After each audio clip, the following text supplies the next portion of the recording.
Alright, looks like this is going to be in two parts. Oh well. Probably worth it anyway. Because I'm going to upload one part of it maybe tomorrow or maybe or I don't know when you're going to see this. Heck. So anyways.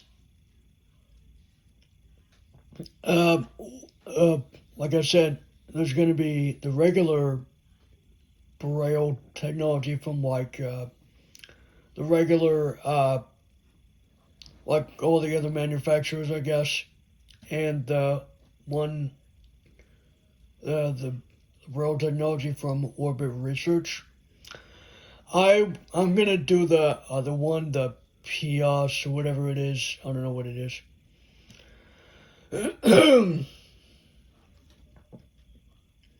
Because it's quieter and it doesn't do all the loudness. But there are some things that differentiate the Optimal Braille laptop from a normal laptop, though. There are some, besides the Braille display being there. You can use it as a terminal, like a regular note taker. I don't know why you'd want to do that. The question is, why would you want to do that? Why would you want to do a terminal from one computer? Because essentially it is a computer. It is a computer, point blank. It is a computer. Whether you know it or not, it is a computer. I've said it a few times. It is a computer, it is a computer, it is a computer. Okay, you get it, you get it.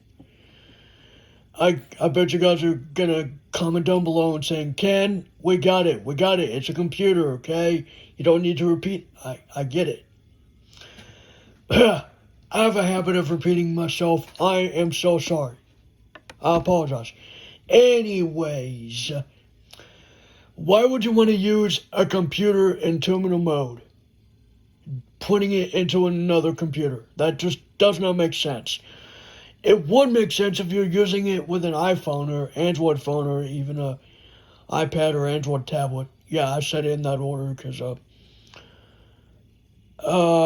why not?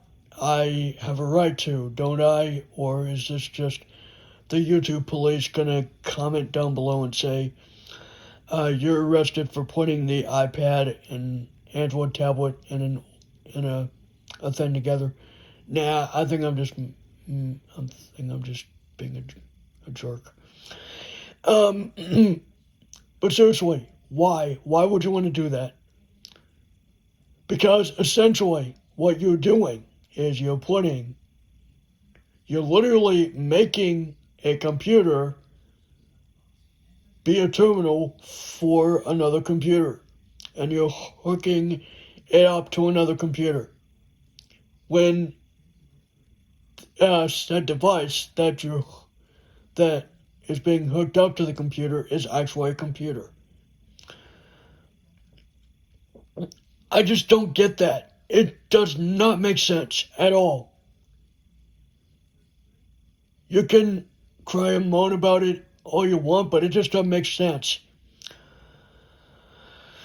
I could rant about the terminal mode on the Optimal Braille laptop all day, but I don't want to waste your time by ranting on it. One thing I will say, though, is that if I wanted to, I could upgrade it from Windows 11 to Windows 12, Windows 13. It goes beyond Windows 11. That's something that's different from a regular Braille note taker to the Optima. So one exception, the HIMS Braille Sense sticks. That's getting Android 12. But how many years of support do you know that thing is actually going to get? Probably maybe up to 3 or 4 years, and that's it. But the Optima is supposed to be getting a lot of support, and they are going to have their own recovery method for the Optima. I've heard in a podcast that they were doing that they are doing their own firmware, but I don't know if it's going to be like Microsoft. Because I think you can essentially put Windows on it, like a clean version of Windows. You just won't get Braille support out of the box. It won't work. Of course it won't. Anyway, cost is unknown, but it is modular. Like I said, you can get, the base is 8 gigabytes of RAM and 256 gigabytes of, oh man, do I really not know how to say that? Storage. And it goes up from there, all the way up to a massive 2 terabytes of storage. On the storage side of things, but 64 gigabytes of RAM.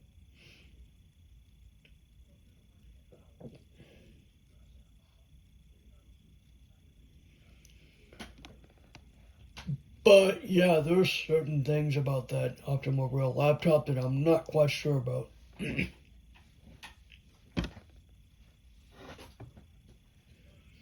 Of course, if I were to go to the NFB convention at some point and check it out, why? Also, FYI, I'm not really interested in the Orbit Speak anymore because, first of all, it has not come out yet. I just, of course, have to give it time, but it's a basic note taker, and note takers have different category classes or whatever. Like there are different types of note takers. The basic ones, and then your Android ones, the more standard ones, and now the Optima. Like, geez, there's only been like 3 different Windows-based note takers. The PacMate, and then the L Braille. Don't even get me started on that. Don't. I do not want to get started on that. But just to briefly say what it is, essentially it's a glorified... It basically makes your Focus 14 or 40 into a note taker with a dock that you have to put the Braille display into. And get this, all the controls are pretty much the Focus keys and the buttons, with the exception of about 4 of them on the actual dock itself. But still, weird. No way am I talking about that again. And you have to have a JAWS license. What the heck, dude? Freedom Scientific is so terrible. They decided they couldn't, apparently they could not make another version of the PacMate. I don't know if, I'm just assuming, I don't know. Why am I talking about note takers, you ask? Well, I'm interested in them, but not if there's no reason to have one. I think it would be much better since now there's an actual QWERTY keyboard option for note taker users. The Optima Braille laptop is the way to go. Yeah, there were QWERTY versions of the Braille Note and the Braille Sense, but those don't quite add up. Actually, the Braille Notes and the Braille Sense note takers. They ran Windows CE. So, yeah, technically they did have Windows. But no, well, I mean, I could go back and forth on this all day. That they either have Windows or that they don't. It's too much of a debate to even go into. Plus, I'm the only one doing this video, so. Plus, I don't even know how worth it this video is actually going to be once it's uploaded. I'm pretty sure there are going to be a bunch of critics giving me backlash over what I'm talking about. There are people that have gone from Braille note takers to smart Braille displays to the basic dummy Braille displays like the Focus. Hello, that's a stupid display. Blech. I do not like that. Do not like it at all. The smart Braille displays are better because in a way you kind of get a note taker, but in another sense you kind of get a Braille display at the same time. Having a terminal on the Brailliant and like other Braille displays from APH or Humanware or whatever makes sense because first of all, they were originally meant to be Braille displays in the first place, but they do have note-taking capabilities, which is nice.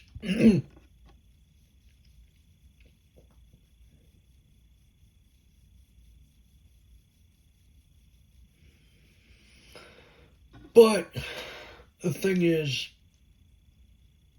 my point is that there are people that go from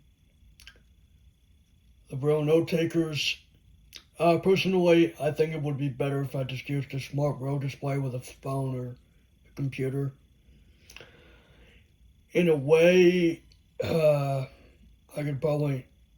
wouldn't see any reason for me to get the Optima either. But then again, the fact that there's only one device that you have to carry around, a computer that's headless with a Braille display at the bottom, makes sense in a way, but not really. Because some people just carry around a laptop or maybe an iPhone or Android phone with a Braille display. It's a debate. I don't really think I should get into it, and I don't think anyone wants to hear me going through this type of crud or crap, or I don't know what the heck. I may or may not decide to do it, but if I do get it again, I will just leave NVDA. I will do as little modification to NVDA as I want to, because first of all, when something comes set with something, I don't like to change it. For example, Max Bukowski had a Windows 7 virtual machine for KVM on Linux. I did not really want to change the NVDA configuration on there because, first of all, I don't like messing with stuff really. I mean, modifying it too much. Like I said, I'm just going to maybe put a speech synthesizer on there or two, and that's about it. And I'll be happy. I'm not modifying the theme. The sound theme of NVDA is going to be their fault. Because where I'm going to be using it is probably somewhere where I don't think people are going to like. For example, Blake Thompson has Westminster Chimes on NVDA, and regrettably, so do I, but it's a novelty thing, kind of. Westminster Chimes is kind of a novelty thing, I will agree, but I just think it's annoying to have Westminster Chimes on an NVDA not on an NVIDIA, for an NVIDIA sound theme, much less when it's on a screen reader. You don't want to hear the full hour or hour chimes or whatever. You don't want to hear that while scrolling down, like, let's say, if you're doing an important assignment on, let's say, if you're doing something in college or in school, you don't want to do that. You don't want to have something that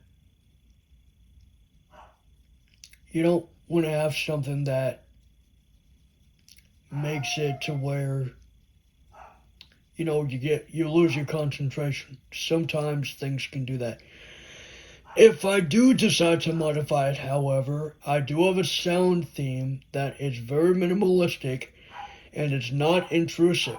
In fact, it's just the start and exit NVIDIA sounds that will be modified in this case. In that case, the Olympus DM720 sounds are on that theme. And it's the only sounds, the sound when it comes on, the sound when it turns off. Those are the only sounds. If I were to ever modify the sound theme, that's what I'm actually going to do. And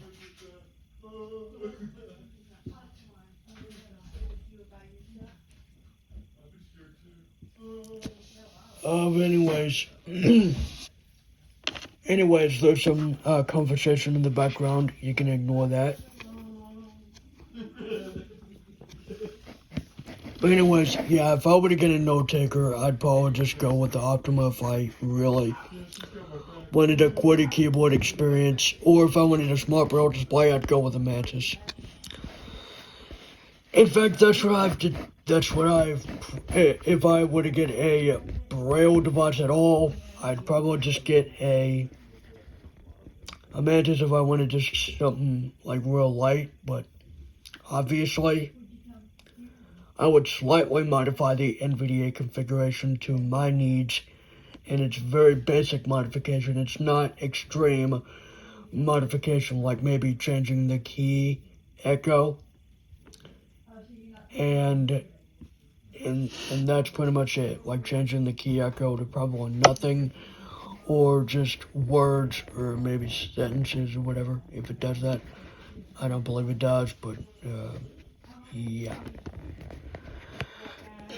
So basically, that's what I'm gonna do. Later, people.